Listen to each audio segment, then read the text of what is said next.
What is going on, y'all? Another thing is GeoFucks is Psych Perspectives. Another thing that I think needs to also be brought up when we're talking about how people are feeling and living and dealing with things in today's society is that everything is truly interconnected. When you look at the high cost of living, the low wages, the stagnant wages, it really impacts how people live, operate, how they interact with each other. And when you look at romantic relationships, family relationships, platonic relationships, the relationships that we have with other people are also being heavily impacted by what's going on in the world.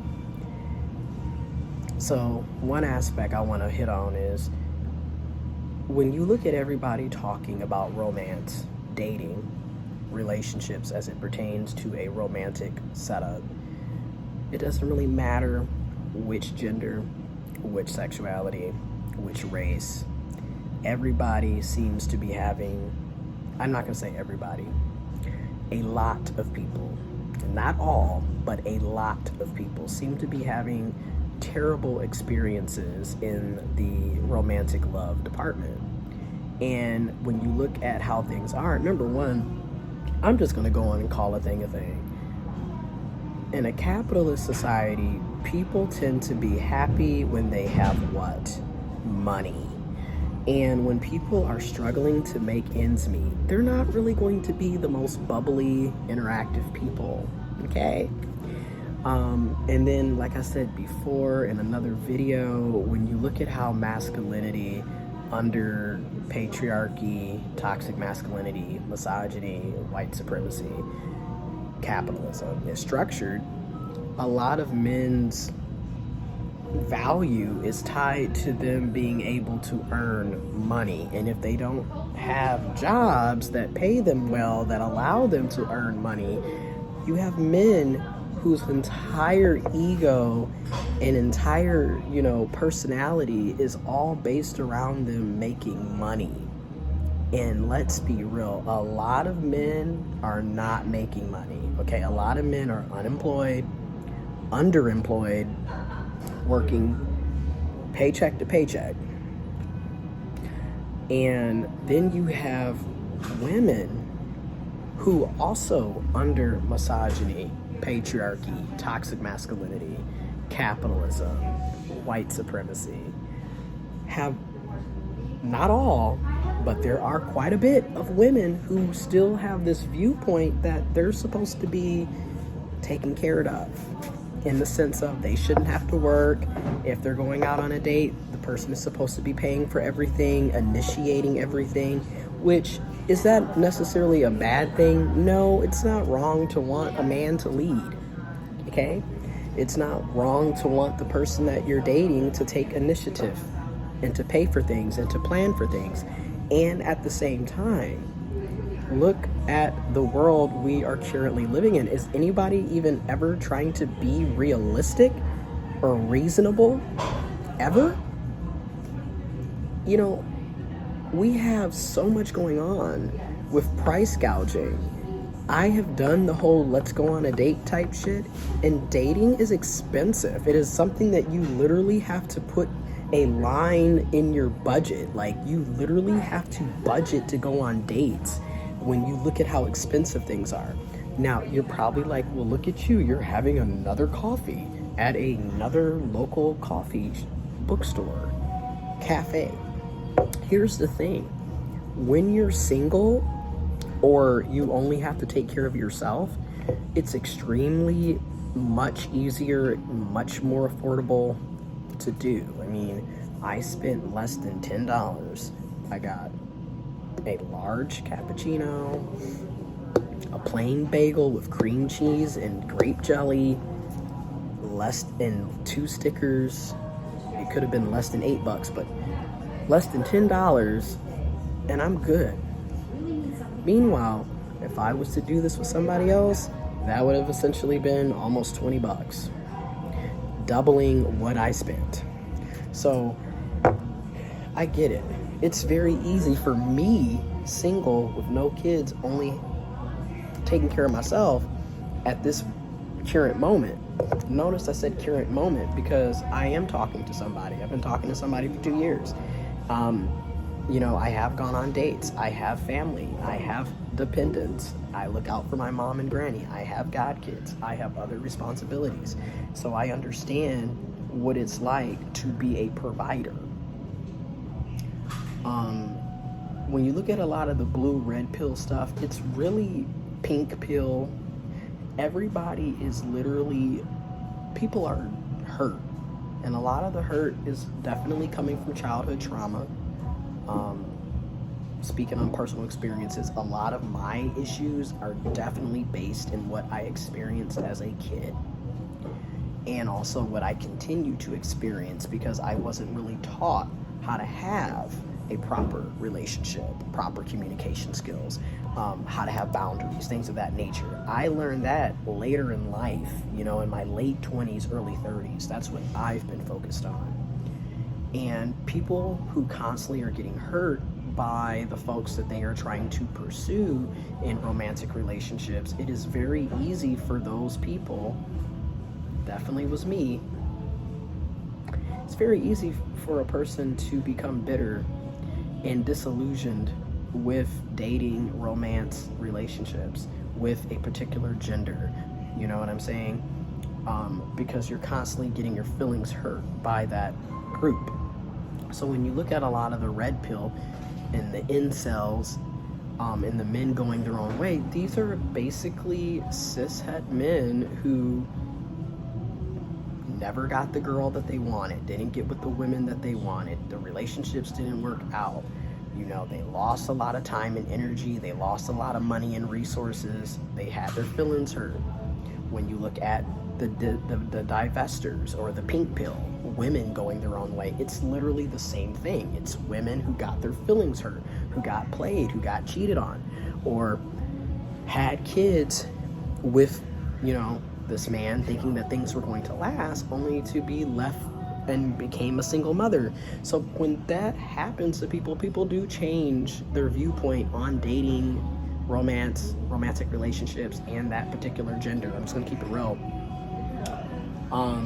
And kind of going back to what I said, when people are not happy within themselves, they're not really going to be able to be happy with a relationship. I'm just going to be real. People have to have their own Maslow hierarchy of basic needs need to be met as an individual before you're able to truly show up in a healthy, productive, reciprocal way with somebody else in a romantic relationship, in a family relationship, in a platonic relationship.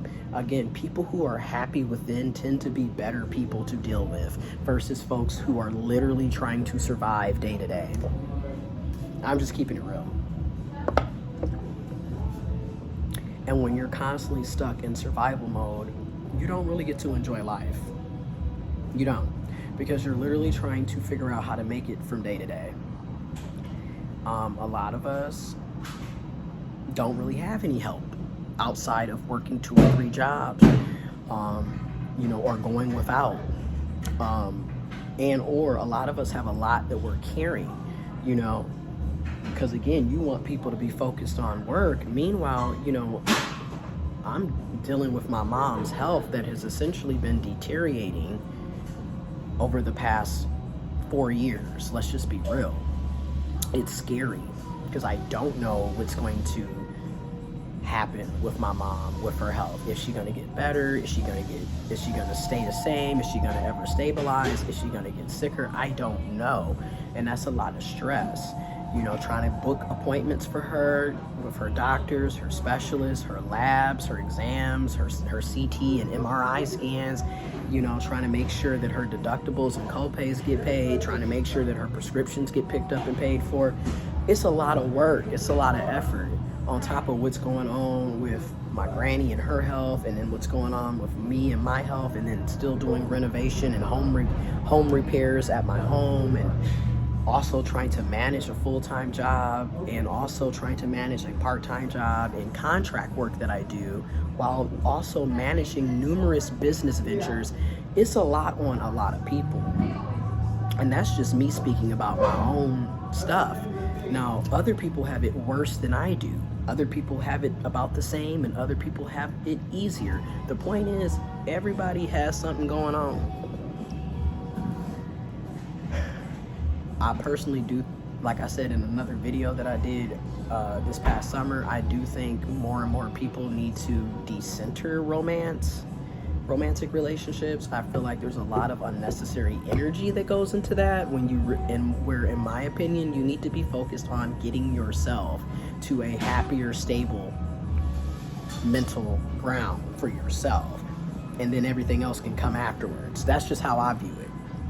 But I just think when you look at a lot of the stuff that people are talking about, people are angry, people are sad, people are just kind of existing and surviving.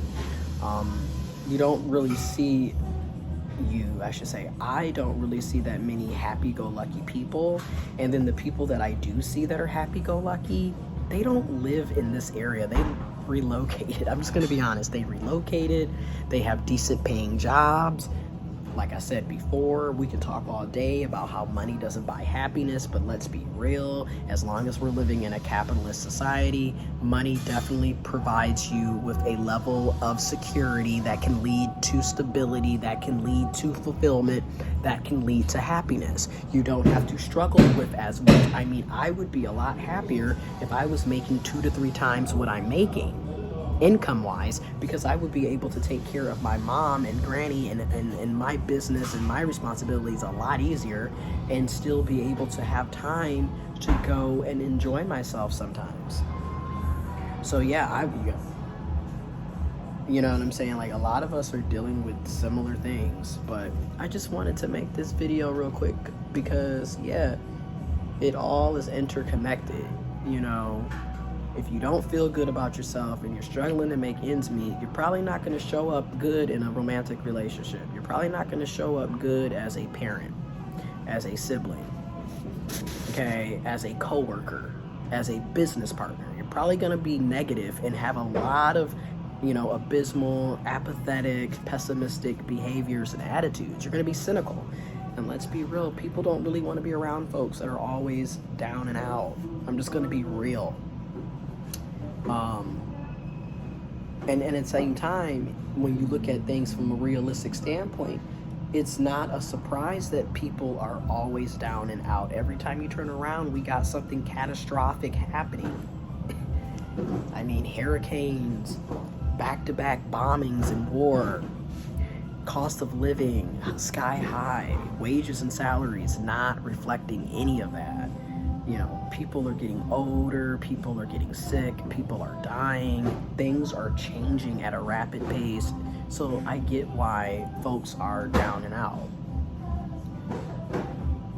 And it's unfortunate. You know, I talk about this with a friend of mine before. Like, it's crazy when you look at our parents and think about when our parents were our age and what they were able to do and accomplish versus what we are able to do and accomplish. It's like night and day.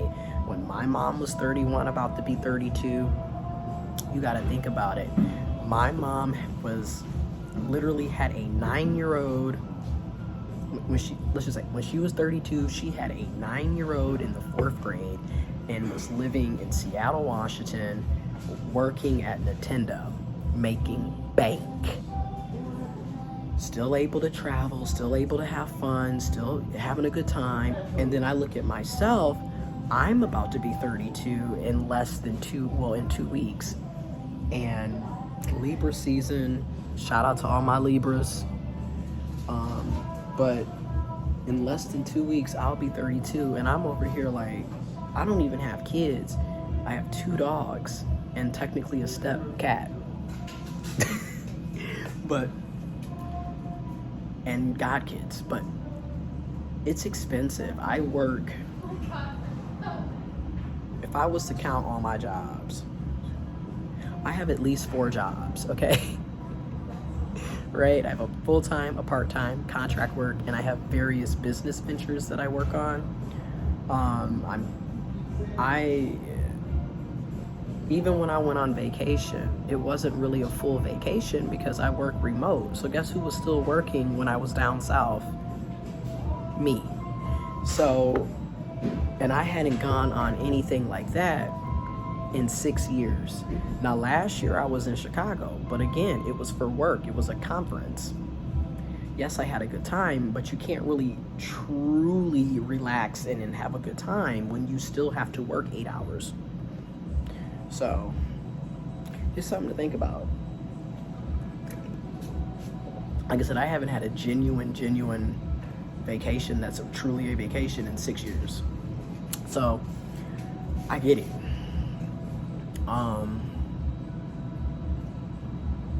I just definitely wanted to make a video to discuss that, and I will be doing more videos this month, so stay tuned.